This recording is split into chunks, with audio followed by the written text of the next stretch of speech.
Okay, welcome to another episode of the original podcast. With me tonight, as usual, we have my dad, Barry van Niekerk. We welcome him back, Mr. Duane Webb, tonight. And obviously, I'm going to be the host, Saki van Niekerk. So, welcome to another episode. Tonight will be episode number 3. In tonight's episode, we have quite a few topics that we want to try and get through. There's a few questions that we need to answer, a few questions I have for the two of you. We quickly want to hear what happened this weekend. Did your game plans work out the way that you hoped it would? Did you weigh all the fish that you caught? Was there anything that happened that you maybe in hindsight feel that you would have changed? But yeah, before we go any further, Dad, Hello. your weekend started at last farm. You and Mom went fishing at last. Your game plan to start off was with your close rod. You said 65 to 70 meters, A to Z, lurty, maggots. Second rod, honey floaties, soep 2, kalmeerspray, and 125. What happened? What did you do? I heard you had an end peg, so that must have helped a bit. Yes, Uncle Barry, if you didn't win on that end peg, hey? Yeah, I didn't. But I got a second in the zone and I was fourth overall. Okay. Good. It was a strange and a weird morning. I got to Last Farm, and as we drove down to the water from the gate, I saw the peg, but it is right into the bay. And I was immediately upset. I had peg 14, and then everybody stopped at this central place where they were going to greet and just discuss the rules. But before I even went there, I thought, let me just go and check what's going on there. Just like it. Luckily, when I got there, I saw no, it's just an odd number that was put on the side for blocking members to come and sit right next to you.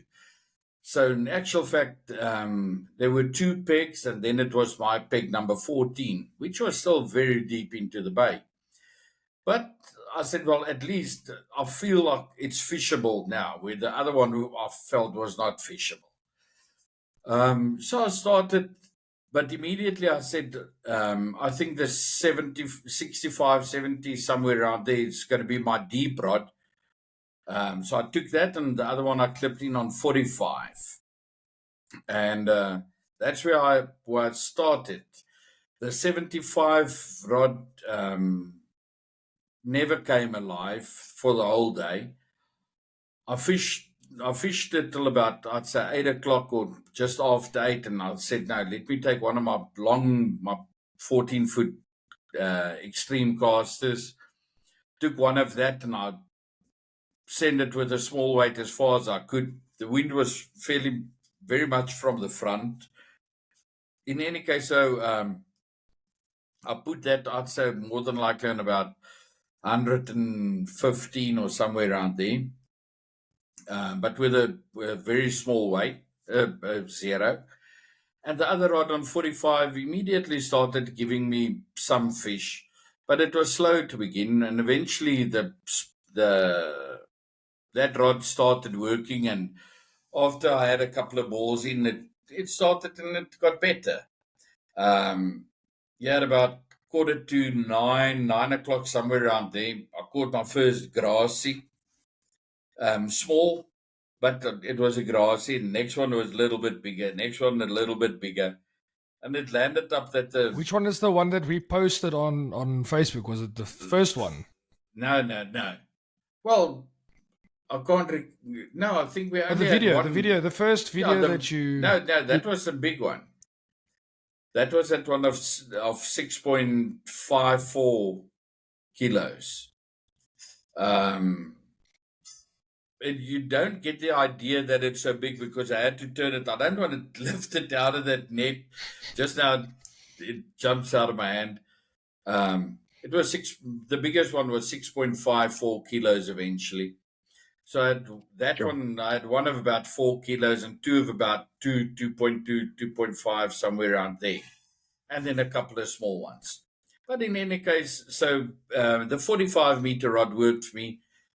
The deep rod, I caught one or two lacquer carpies on that for in the beginning, and after a while it also went dead. So I said no. I'd say the last 3 hours, I had one on 45 and one on about 55. I didn't measure it exactly. I just chucked it so that it's a little bit further than the 45, and I had to stick it out there. As far as the baits is concerned, my plan was the whole time the A to Z and the luti with the floaties and the maggots. That worked for me right from the word go. I tried it, and the A to Z was by far for me definitely the best. In the afternoon, however, we did get quite a bit of fish, especially Leah started with it with a banana extreme. Just a squirt of banana extreme on the bottom with two plain floaties and two or three maggots with it. And that's basically how we ended with the one rod, and the other one, my 45-meter rod, was A to Z and luti the whole day. I never changed it. Did you ever change the maggots, or did you keep the maggots the whole day? I kept the maggots for most of the day. There was a stage in the middle of the day where I caught a couple of yellows, and every time they took the maggots. Then for a couple of casts, I took it off completely, and then after I saw it's quiet, I thought, no, let me just put it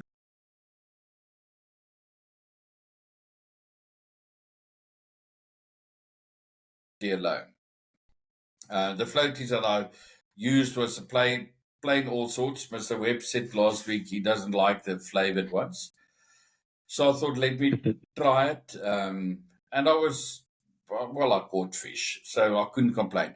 Unfortunately, the guy that was on that little point right below the gate, that guy was fishing right from the word go in the morning. He was had his flying ants on a bottom weight boerstrop, and he sent it as far as he could. And he caught the grassy of 10 kilos and one of apparently of about 6 kilos. And he had, I don't know, quite a couple of barbel that all of it caught on the flying ants. He finished up, I think, 31 fish for something like 55 or so kilos. So he won the day. Was that Charles, Uncle Barry? Yeah. Charles House. He had a really good day. Yeah. So he won that, and then I had to settle for a second. Then the two guys on the other outside peg, Jeff Earcoat and Michael Grasky, they were Jeff was second. Funny enough, the other zone, the outside peg was first, the second peg was second, the third peg was third, and then fourth, fifth, sixth. All of them in order as you go to the center. That's the positions that they finished. So that's definitely a topic that I want to touch on a little bit later tonight. Where last week Duane said about how powerful that end peg can be. But I think we can leave that for a little bit later. Duane, I think let's go over there to you. You fished Porcupine Bay with your brother. I haven't gotten around to posting the photos and the stuff of your weekend yet. That will probably be tomorrow morning. So quickly tell us what happened, your game plan, Mega Mix X Factor on the short rod, Alga maybe Sub 2 on your deeper one.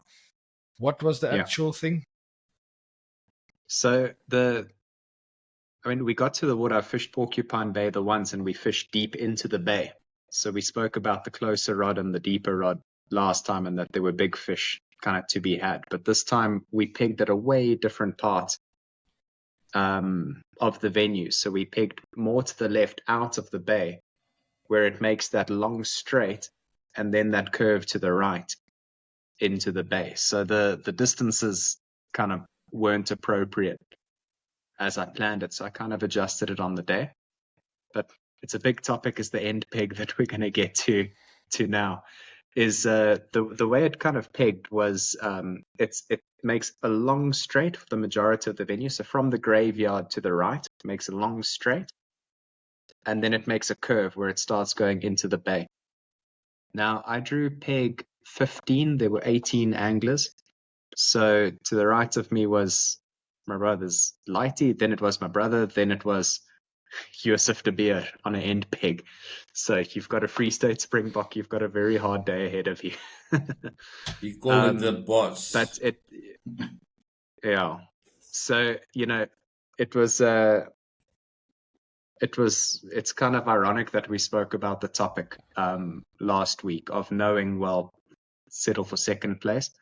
What became apparent kind of later on in the day, and it killed me, is the way it was kind of laid out. I had to settle for third place would be my best possible result. So to kind of give you an idea, by the time I had 2 fish, my brother had 18 fish. Ooh. And by the time my brother had those 18 fish, Yusuf was deep into the 20s already. So, we'll talk about kind of pegs and stuff, but it is what it is. I won't take anything away from them. Both of them had an extraordinary day.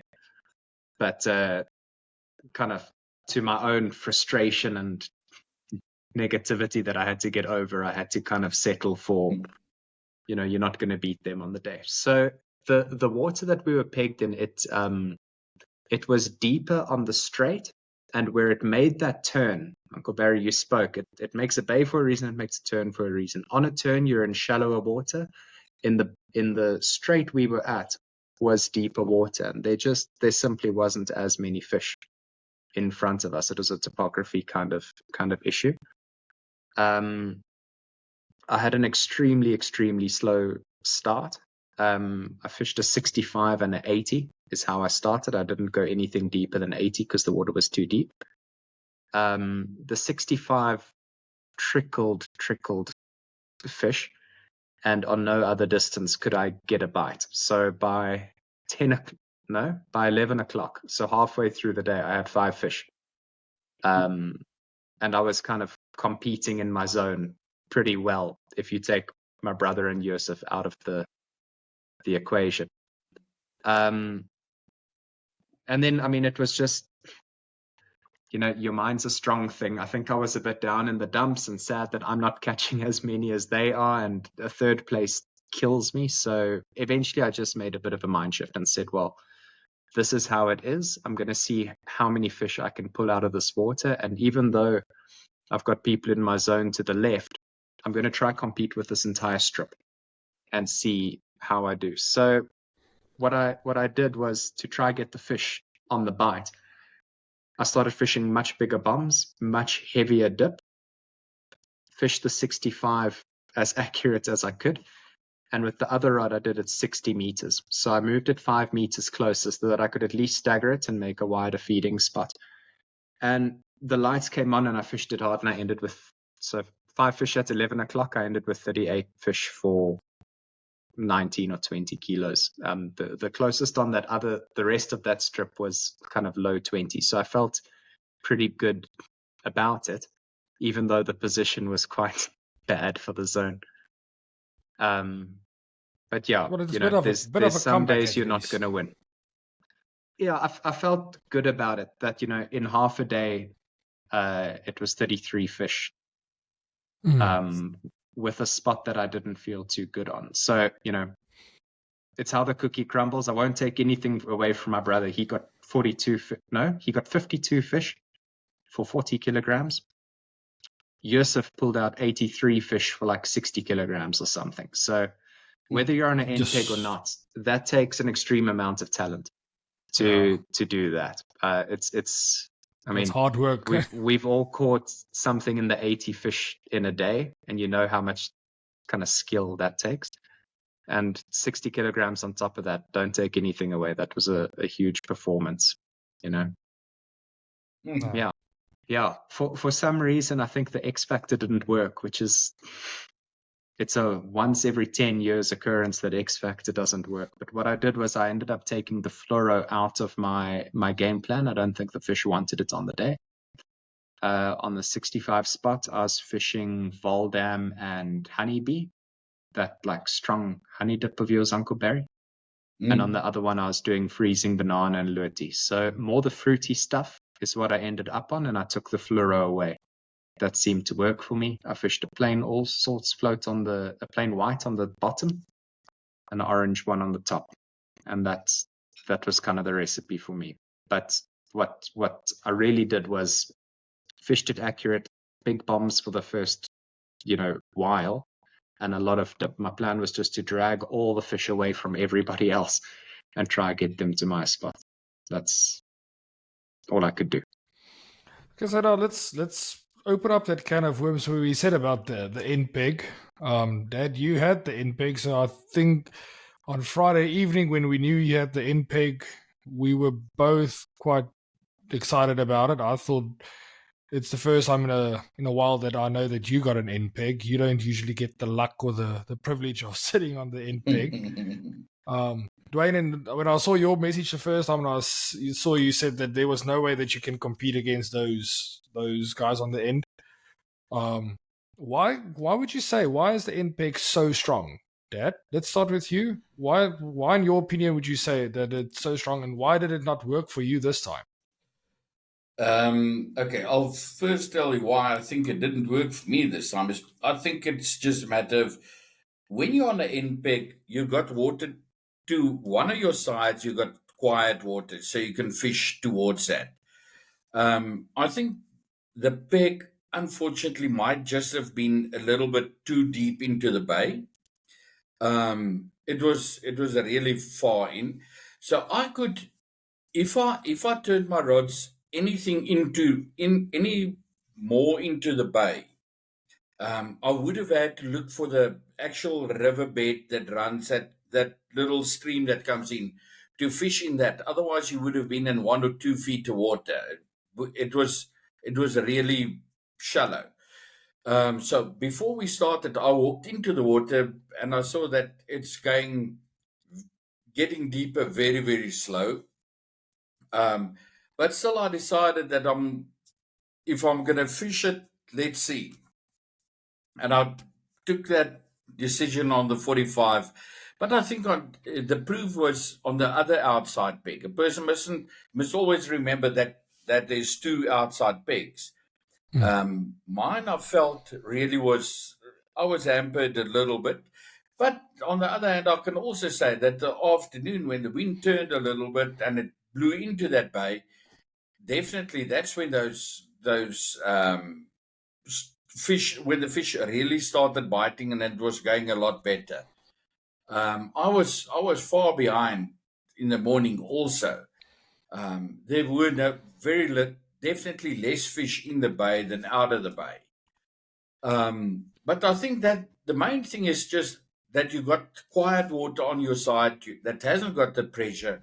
That's why if you take the Promanias and Elites, we normally on a final they try to put people on the end peg so that it basically cancels out that end peg that you got, provided that those people are fishing, because often it also happens that the guys is not fishing and they sit in the car because they had a lekker kuier the previous night or whatever. They've got nothing to gain. Yeah, there's very little to gain for them. There's no pressure on them. But in any case, I say it is and was and will always be a big advantage if you get the end peg. I say if you take a weaker guy and you put him on the end peg, he will still do good. But if you take a top angler like a Yusuf de Beer and you put him on a peg, he's going to make it work. He is going to make it work. A person must remember, the day that I had the outside peg was my 3rd day of bank angling for the year, and we're in December. So I'm definitely not on form, and even I shaped. If I can shape, then I doubt to know what anybody else would do.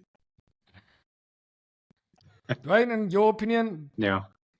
I know that you had to get your mentality right this weekend because you knew that there was 2 strong guys on the pen at the end. So why do you think, why is it so strong? I see it as 3 things. So the first is topography. you sometimes get, I mean, they were in shallower waters. It was facing a different direction. The wind played in their favor. Like, you get topography as a factor.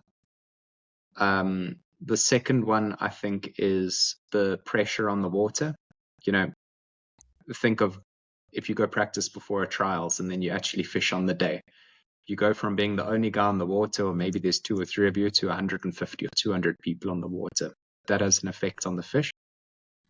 And then the third one is also you're a bit isolated. So if you think about it, there's only so many fish in front of you at a distance, and most people are likely fishing a same distance. If I'm sandwiched between 2 people, we're all competing for the same band of fish, the left, the right, and the ones a little bit further or deeper. We're all fighting for the same piece of pie. If you're on an end peg, you're sharing the fish with the guy to the side of you, but you've got the whole dam's worth of fish at your availability that you are able to draw to yourself. So you might have the advantage, or Uncle Barry, in your case, this case, that maybe it's a disadvantage that you were on an end peg, topography-wise. The pressure is kind of the same for everyone, but the availability of fish in front of you, I think, is a big deal. It's not, I mean, but it then to be said is there's some guys that crumble under a end peg because it's expected that you're going to win. So, you know, it also takes a bit of mental fortitude if you have an end peg, because it's expected, you know, if you lose an end peg, it's yours to kind of mess up a lot of the time. And that's an extra factor. You might make a few more mistakes than you would have because you don't want to butcher it.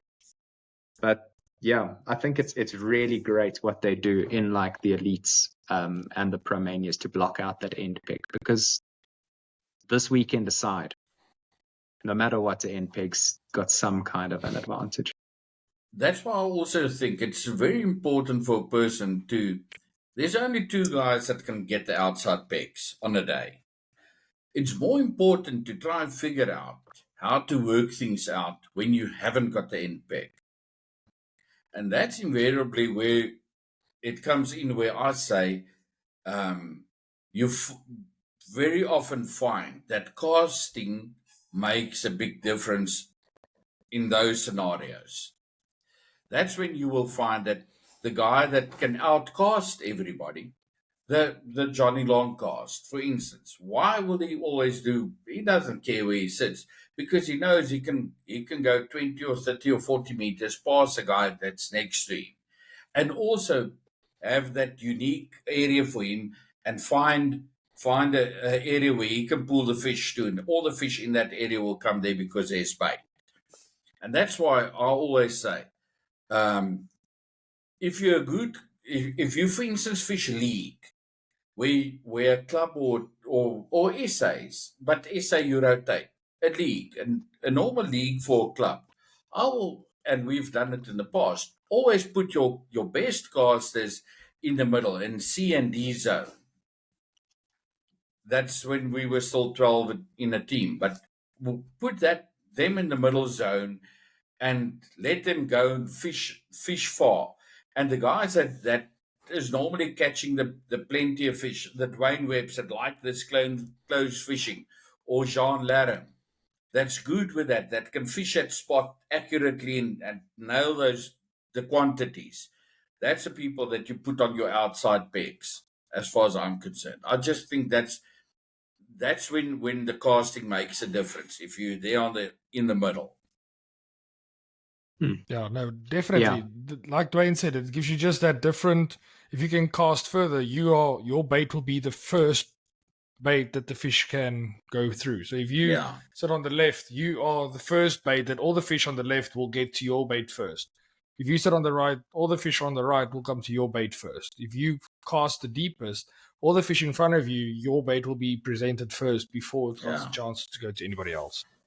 And it's the same principle. That's why we make a feed. That's why we fish accurate.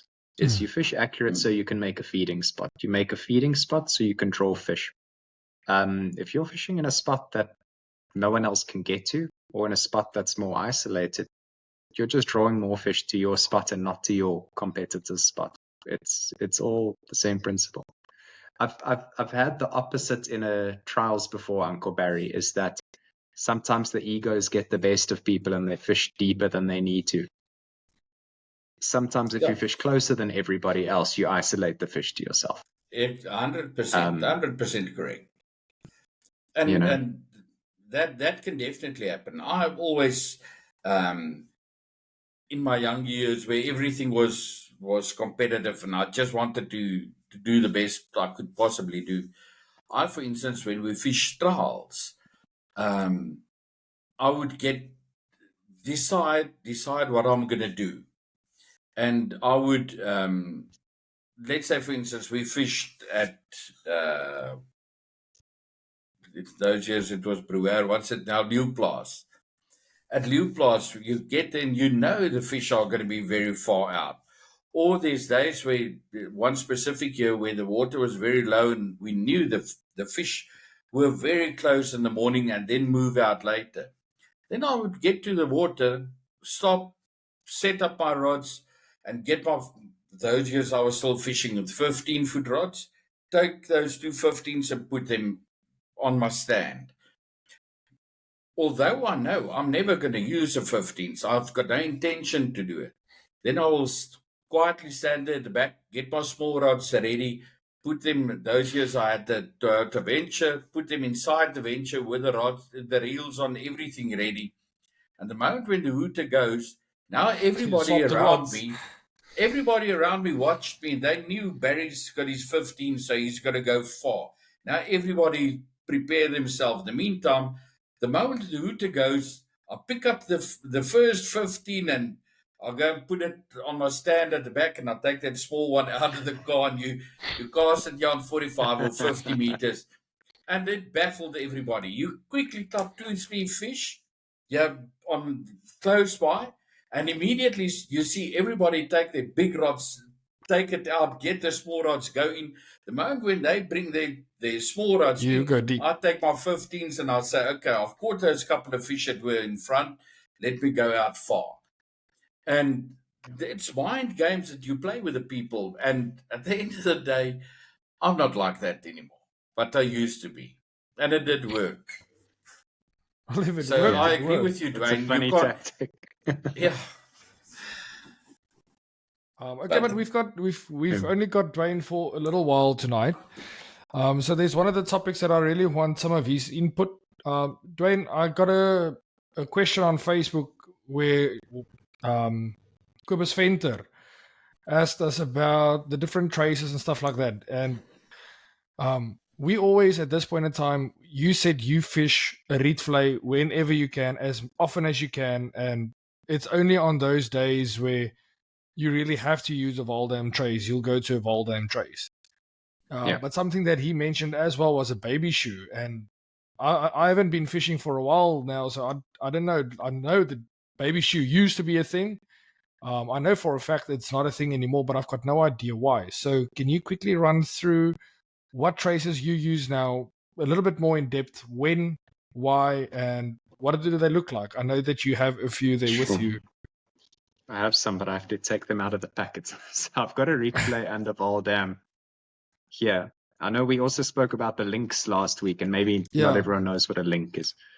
But kind of before I get into this, on the baby shoe topic, I don't fish a baby shoe because I've never actually tried it. But I know someone like Neville Voort, however many times Protea, swears by it. And I actually don't have a reason why I've never tried it. 90% of my fish I catch on the bottom hook of my rietvlei, and a baby shoe is 2 bottom hooks on a rietvlei, if you think about it.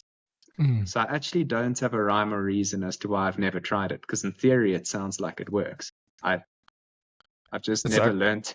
It's funny that your reason is like that, because I spoke to my dad earlier today when we were talking about the topic for tonight's episode, and I said to him about baby shoe, and just out of curiosity, he said, well, to be honest, he doesn't know what happened to baby shoes either. So I think that's maybe something that that should maybe get its way back into the boxes of the anglers. I'm going to try it. I'll try it. Yeah. Okay. Well, here's my rietvlei. Sorry, Uncle Barry. I just want to say, if you haven't used baby shoes, I would always just tell the people one small thing about a baby shoes. Always remember to vary the hook lengths. Just make the one a centimeter shorter or the other one a centimeter longer than your normal hook so that you can identify which one is working. Oh, yeah, that makes sense. Oh, clever. That makes sense. And probably less tangles, Yeah. I'd imagine. No, but you know which hook you picked up. Yeah. Yeah, so you can still fish a maggot on the one hook and a float on the other one, and then determine by the look at which one it took, so you can distinguish between the two different ones. Yeah. Duane, you want to show us your reed fly strop? Quickly show us My there. reed fly. This is straight out my box. I'm not sure. Saki, you must tell me if the camera can see it or not. But the the crux of a reed fly is that you've got your main line, which has got a loopy at the top, and you've got a sliding swivel with a hook above where your link is. This is a link pipe. And then at the bottom, you've got another swivel with your bottom hook.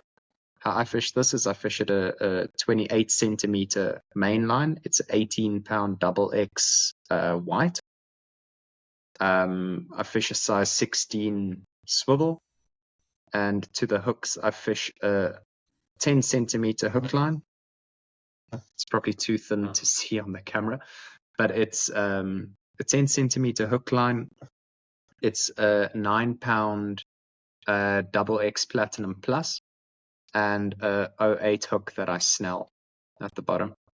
How the link weight works in principle is that it's this plastic tubey with a bit of a butt at the bottom, which is kind of the new addition into bank, or the 10 years ago addition into bank angling. And the principle is that if I'm fishing close and I can get there with a light weight, so this sinker is a little M0, all I do is I move my top swivel out of the way of the reed fillet and I slide the M0 onto my link. That's where my feed will then sit, over the top. If the wind picks up and I can't get that distance with that weight anymore, or if the fish are out deeper, I don't need to change the trace like in the old days. All I do is slide the sinker off. You'll see they have a little groove in them, is how it slides off. This next one is a 1.5. You can take this up to, anything over 100 meters. Slide that back onto the trace, and now with the same trace, you're getting a huge amount of extra distance. It saves you traces. It's really convenient. You can adjust to the conditions easy. That's why I love a reed fillet trace.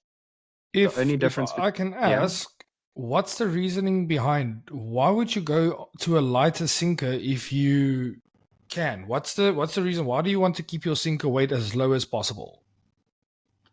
So I always think it helps with bite sensitivity. Not everyone thinks this, but I tend to find that I get more bites on lighter sinkers and I get more positive bites on lighter sinkers. There are exceptions, and this weekend was an exception. So some of the times, and it depends also on the type of the season that you're in, is what I find is that catching a muddy, which is what I was targeting, is how I got the quantity this weekend. Catching a muddy on a lighter sinker doesn't always work. You end up losing quite a lot of muddies sometimes. Is that a trick that you learned from my dad? It might be. Maybe 15 years ago. That is definitely. I can share with people that we spoke about the ball 6. Duane, we spoke about that big ball 6 sinker on last week's episode, and that is probably one of the biggest success things when it comes to fishing a muddy on 40 meters for us. My entire life was, as soon as you get there, I would not even take out a 1 or a 0. I will not even look at that. I had a reed fillet strop or even a Valdem strop trace with a ball 6 on it, and I immediately start fishing here on 40 meters with a ball 6. because as soon as that muddy, those muddies are so sneaky. And with a bigger sinker, they take that hook, and as soon as they have that hook, the slightest movement that they make, that hook sets already. So on days where those bites are so sensitive and so sneaky, we found that those ball 6 sinkers actually make a big difference. So it's very funny you say that, because that's exactly what I did on Saturday. Is I was fishing noughts in the mornings. The wind came up. I moved to ones, and I was still losing more muddies than I wanted to. If you're fishing muddies, you're always going to lose a couple. But I was losing more than I wanted to. So I moved to a Voldam trace or a boerstrop, whatever, with a P5 on it. And it's a thing we did on the Protea Tour in Namibia, is you call it, you're going to hang them. So you fish a heavy weight for muddies on a short bottom, you fish a tight line, and the moment that muddy touches that floaty, it pulls against that big weight on a tight line and it hooks itself. And come hell or high, you need a disgorger to get that hook out, is how hard they'll hook themselves. So the trace that I used for that, also this week, I don't always do it, but this is how my Voldam trace looks. I don't know if I need to move back. But the difference for, this is named Quibus, the difference between a Voldam trace and a Rietvlei trace is that a Voldam trace has 2 hooks above the sinker. A Rietvlei trace has a hook below the sinker and 1 hook above the sinker. Voldam traces you also normally fish a little bit longer. So the short bottoms that I fish, these ones, which is what I use for muddy sometimes, is 45 centimeters is the shaft line. The hook lines are the same, the swivel size are the same, the hooks are also my 08. And if you can see on the camera, what that is I fish it with gummies. So a gummy is a little rubber ball, and it's adjustable. So you can slide it up and down. So you can fish you can do a sliding kind of swivel on your main line. You can adjust it closer to your sinker or lower. And a big kind of trick that I do is at the bottom of my Voldam, I put a clip swivel. And what that means is that depending on conditions or wind or distance, I keep a loop on the top of my pair sinkers. So I'll fish anywhere from a P2 until a P6 with the same sinker. What I did on Saturday is, at a point I had 4 kilograms of feed on my spot, which means that you can start fishing less feed on your sinker. So even at 65 meters, I was fishing a P5 sinker with a little bomb on. And then all I do is I hook my P5 onto my clip swivel, and it's the most adjustable trace you can ever hope for. And you're not going to quickly lose a muddy on a trace like that. So on a normal, let's say, call it a normal Voldam day, because why would you, at what point will you swap over from a Rietvlei to a Voldam, and why is a Rietvlei still your number one go-to thing? What's the difference between the 2 hooks at the top, or 1 hook at the bottom and 1 hook at the top? What do you think will make the difference between the 2? I think for me, it boils down to confidence. I've got the world of confidence in a Rietvlei. I also catch, I said 90% of my fish on the bottom hook. I don't have a reason for it. I don't know why. I like the idea of having a bottom hook and a top hook. Also, both my hook baits are closer to my feed. Remember, fish aren't attracted to your hook baits. They eat your hook baits because they were drawn there by your feed, your mealybong. So if I'm fishing a Voldam, in my opinion, I can put bigger feed on, and I've got both my hooks closer to my feed. My feed is what got the fish there, and it's curiosity that's going to make them take the hook bait. Look at how the feeder guys and the carp guys do it, is they throw hundreds of kilograms of feed or mealies or particles or whatever down, and then their hook bait's the exception. Or the boat, So that's my pure reason. I prefer Rietvlei because my hook baits are closer to my feed. Okay, Duane, we have you for another 5 minutes or so. So last question that I want to ask you. If we think in hindsight over the weekend that's just been What would you have changed if you could go back in time? Is there anything in specific that you, knowing what you know now, would have done differently? Sure.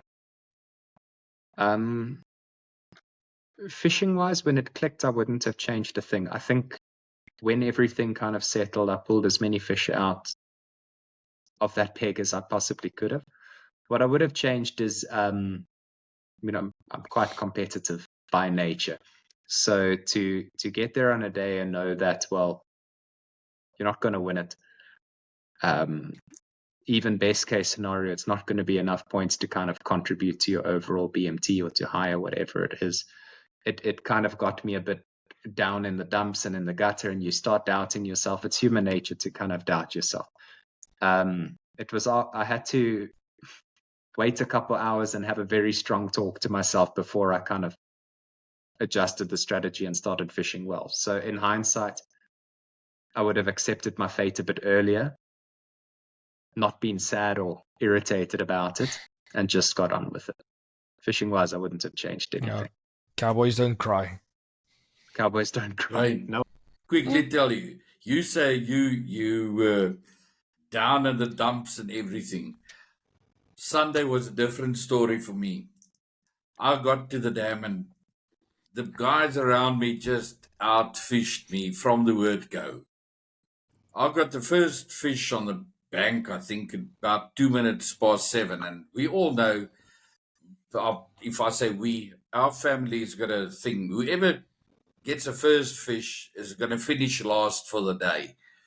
And A little bit of a superstition. When I caught that first fish, I thought, oh, here, I didn't need this. And it just worked that way, that everybody was catching fish and I was battling. Eventually, at about, I'd say 10 or 11 o'clock, somewhere around there, I started catching a fish and another fish. And then it got a little bit better. But at the end of the day, a big storm moved in. Everybody had to go and sit in the car for a while. And the moment when we got out of the car after the storm, my fish were just gone. I got 8 bites after that, 8 undersized yellows, so I couldn't put a single fish back into the net. And I said to Leah, you know what? I'm not funny, but I'm lost in this whole bank today. And I said, let it be. At the end of the day, what can you do about it? I've tried my best. I've caught a couple of fish. So I started and I packed, after the storm, pack everything away. And after the 8th yellow, I thought, well, that's it. I've had enough. Pack my stuff away and the hooter goes. And now, still busy packing the car. And the next moment I went and I fetched my net and I put it down there, took the stand, put it in the car. And I thought, okay, I'm going to walk up to my net now and I'm going to count. If I got 15 fish, I'll weigh it. If I got less than 15, I'm not even going to bother. I'm going to empty my net and I'm going to go. So I walk up to my net and I check and I've got 6 grassies and I've got 6 scarf. So I got 12 fish. And I thought, okay, the 12 fish must be around about 5 kilos, 4.5, 5 kilos. So now I said 15. Take my net and I emptied. I said to Leah, come, let's go. By that time, they were busy weighing 3 pegs away from me. So I could have waited. But I said, no, save yourself the embarrassment and just chuck it. He didn't save any time. It was literally just for the fact that... So as James Sportgieter was on his way to come and weigh my net, I just pulled away with the car and he said, no, where's your net? I said, no, I had 12 fish. I'm sorry, I'm not going to weigh it. He said, 12. He said, it's like there's people with a lot less than that. So eventually, after all, I worked it out that I would have got a fifth or, no, not a fifth. I would have finished, I think, 6 for the day.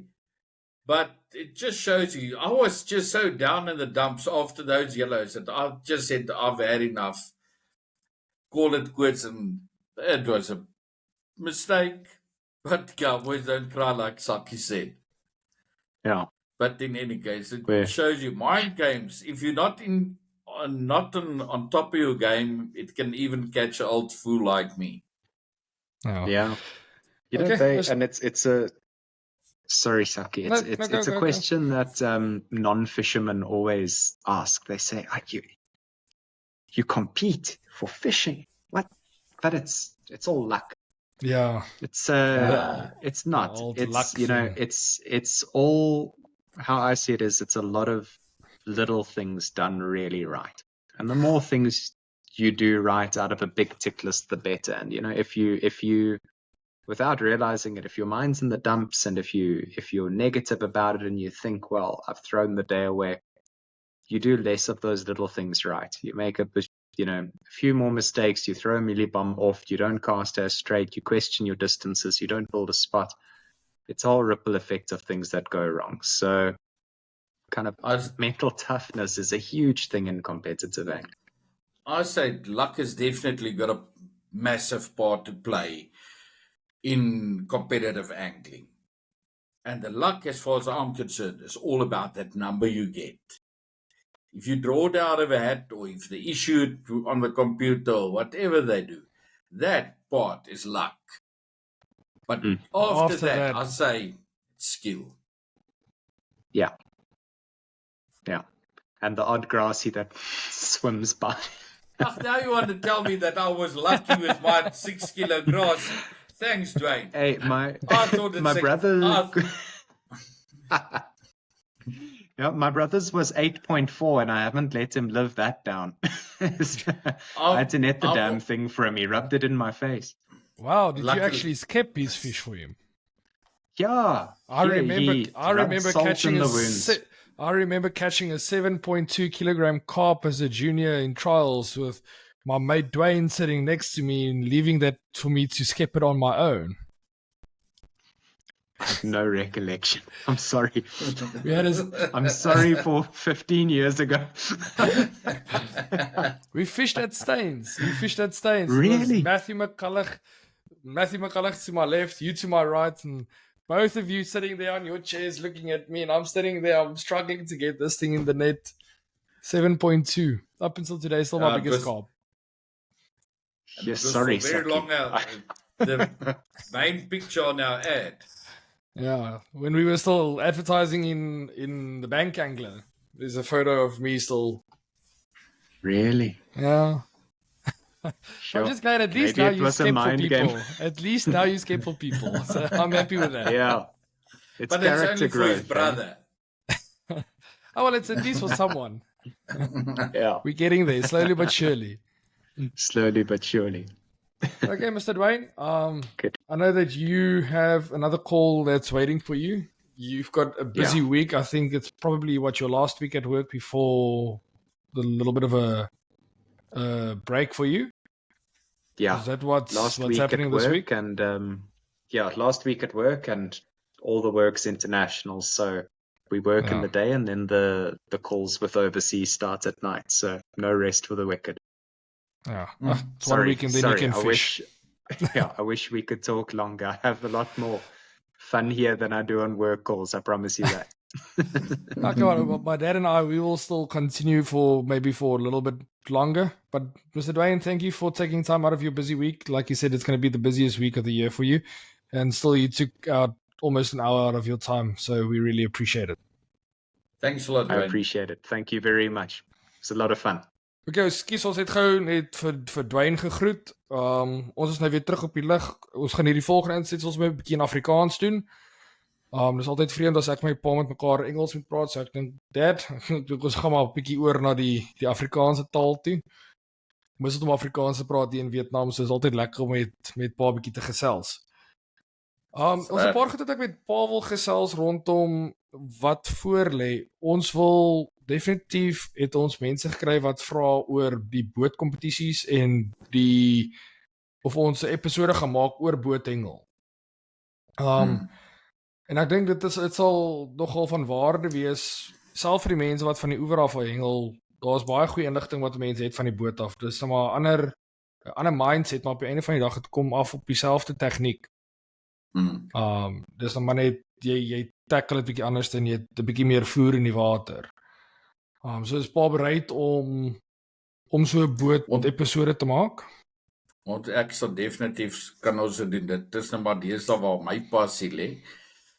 En ons sal dit definitief inpas. Ja, ek deel dit graag. Dit is vir verskriklik lekker om vir mense te kan sê en te kan help en te wys. Want dit is 'n ander ondervinding. Ons kry dit gedurig by AFV se klapkompetisies waar daar van die ouens is wat sê, "Eers laat maar hulle kom elke keer en hulle kry net 1 of 2 of 5 vis. Hoe is dit moontlik?" En ek het vir hulle ook gesê, ek het 'n oop uitnodiging vir enigiemand. As ou wil gehelp word, kom ek sal help. Ek is absoluut heeltemal bereid om dit te doen. Okay, ons self, toe ons begin het, was dit maar, die enigting was maar moeilik om bekombaar toe ons begin het. Ja, nee. Was definitief meer as een kompetisie waar ek 'n paar, toe ons maar begin het, op maar 'n bietjie gespartel het.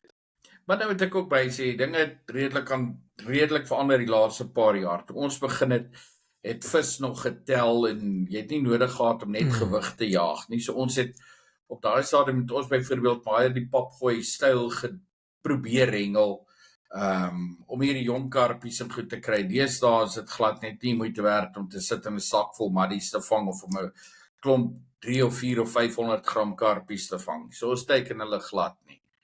Ek het nogals interessant hierdie week gehoor.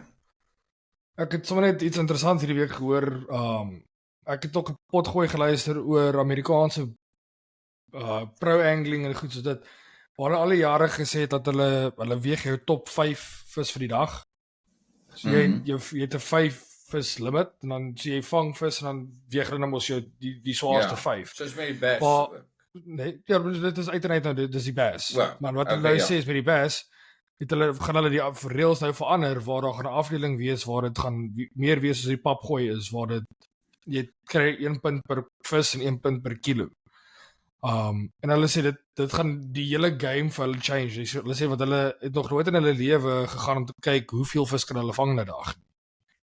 Hulle sê hulle kom by 'n plek en hulle weet, okay, luister, hulle weet hulle kan 'n klomp 2 kg bass hier kry. Hulle sê maar hulle gaan eerder na 'n plek waar hulle 1,5 kg kan vang, want dit gaan vir hulle meer waarde hê. Ja. Dit was nogals interessant om te sien hoe dit kan, of mense 'n paar goed daar kan leer, want mense weet op die einde van die dag, Amerikaners het nou maar die geld en die tegnologie om daai goed na te vors, om te kyk wat is die beste strategie en goed soos dit. As ons die boot episode doen, sal ons definitief maar 'n gas moet kry vir daai episode. So ons sal maar moet bietjie kop oop hou om te kyk vir wie ons kan nooi om bietjie te join. En dan om terug te kom na die papgooi toe, ek het vir Duane 'n vraag gevra en gesê as hy nou kan teruggaan en iets is kon verander die naweek. Ek neem aan pa se nou tent toe nie pa se vis teruggegooi het Sondag nie. En dis redelik uit die equation uit dat pa dit sou gedoen het, maar as daar nou iets hengelgewys is, 'n change wat pa sou gedoen het, as pa iets kon verander het, knowing what you know now, as daar iets wat pa sou gechange het. Sakkie, ek dink ek moes van die woord go of net gesê ek gaan met albei stokke naby hengel Saterdag. Ek moes gesê dit lyk net vir my, al die aanduidings was vir my laat dit laat daar half 'n sloot was wat voor my ingekom het. En ek was dit was so naby aan die kant, dat dis hoekom ek besluit het om 45 te hengel. Ek het nooit 45 meter ingeloop en gaan kyk waar die actual sloot is nie.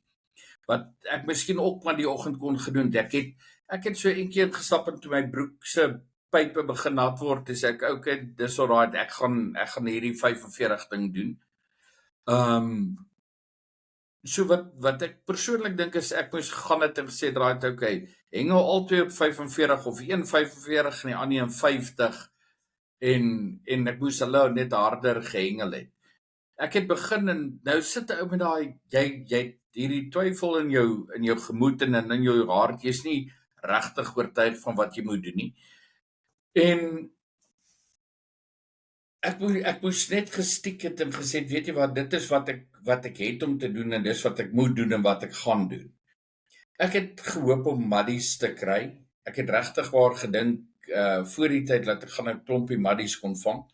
Ek kon hulle glad nie kry nie. Ek het een maddie gekry, die res van hulle was ek sal sê 50-50 rondom die karps en die grasies. Ek het 'n hele paar keer het ek probeer om te kyk of ek babers kan kry. Ek het gekyk of ek dalk daai jong babertjies in die hande kan kry met slangwurms of met gewone karibas. Ek het enetjie gevang op 'n regte bottomweight baberstrop met groot hoeke en slangwurms. En daai babertjie was seker omtrent, as ek moet skat, seker 40, 50, 60 gram daarom. Definitief nie naaste by dat ek kan saai soos nie. Met die gevolg, dit was vir my heeltemal 'n mislukking. Die babers was nie in daai kom nie. Die ou op die punt, hy het daai klompie babers gekry en dis dit. Die reismure. Ja, ek dink 'n ander ding wat ek dalk moes gedoen het ook is, ek het 'n hele paar vis verloor. En ek dink dit is omdat ek te klein hoekies gehengel het en gehoop het vir maddies en goed. Ek moes van die woord go of met groot hoeke gehengel het en gesê, draai het ook, ek gaan, dan weet ek, so ek definitief ten minste 3 extra grasies gehad het, van die groot grasies. Ek het 3 vis aangehad, wat definitief nie 'n kilo was nie. Dit was ordentlike vis, en ek het 3 gehad, wat jy stoei hom, en dan, jy voel wat daai grasie, hy kop van so skit, en hy volgende kan sy vis net los, jy weet, so, dis iets wat ek moes gedoen het. Ek moes na my mening groter hoeke gehengel het, en gehoop het dat ek daai grasies meer kon vang. Ja, wat as ek dit sien, noodwendig voor die tyd sou geweet het nie, so maar gelukkig, as mense nou terugdink, dan kan die mense nou besluit so daai gemaak het, maar op die dag, dink ek, het was 'n moeilike besluit om te geneem het voor die tyd. Ja. Alright, so ek dink, kom ons wrap up hierdie potgooi vir vandag. Ja, ek wil vir die mense sê, julle kan enige tyd julle vrae vir ons stuur op die Facebook page, Original Mooties, julle kan dit vir ons deurstuur as 'n boodskap, julle kan dit comment op die episode. Die episode word opgelaai op Spotify en op YouTube. Op hierdie stadium is dit nog nie op iMusic nie, ons sal daar uitkom, dis stadig, maar sekerlik sal ons die podcast op al die plekke kry waar dit moet wees.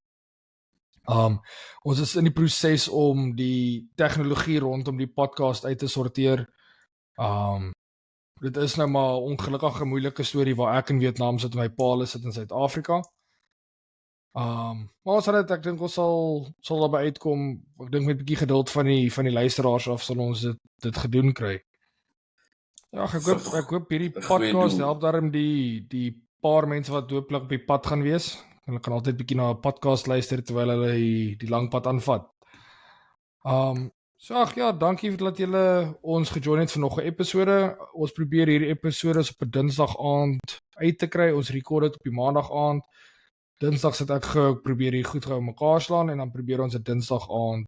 Dat is 'n Vietnam tyd, Dinsdag aand post, sodat julle Woensdagoggend as julle werk toe ry bietjie kan lekker visvang luister. Onthou asseblief om, as julle op YouTube het kyk, subscribe op ons YouTube channel, luister dit op Spotify. Moenie bang wees om 'n review te gooi daar nie, sê vir ons, julle geniet dit, gee vir ons 'n bietjie advies as julle enige advies het. As julle enige vrae het, los die vrae onder op die comments. Dad, nogmaals dankie vir al pa se moeite, vir pa se tyd. Ek weet pa het 'n paar minute voor hierdie podcast eers by die huis aangekom, nog nie iets geëet nie. Ek het gelukkig 'n bietjie reserves opgebou oor die jare. Vir die luisteraars wat op die pad gaan wees hierdie naweek, veilig ry, ek hoop julle kom almal veilig by julle bestemmings aan. En dan hoop ons om julle volgende week by die volgende episode te sien. Of te hoor, te luister. 'n laaste ding wat ek net gou vir mense kan sê, die juniors wat nou SA singel wil sê vir hulle sterk, ons verstaan, daar was vanoggend, ek dink dit is vanoggend wat daar massiewe storm maar deur Bloemhof is, en 'n klomp van die mannetjies het skade en kaste het omgewaai en weggewaai, en dit was blykbaar redelik chaos. Sterkte vir almal wat skade gehad het en wat wat bietjie suffer. Sterkte vir die SA's en so hoop julle gaan 'n moerse klomp vis vang. Okay. Lekker. Alright. So vir ons kant af van The Original Podcast wil ek vir julle sê totsiens en sien julle weer.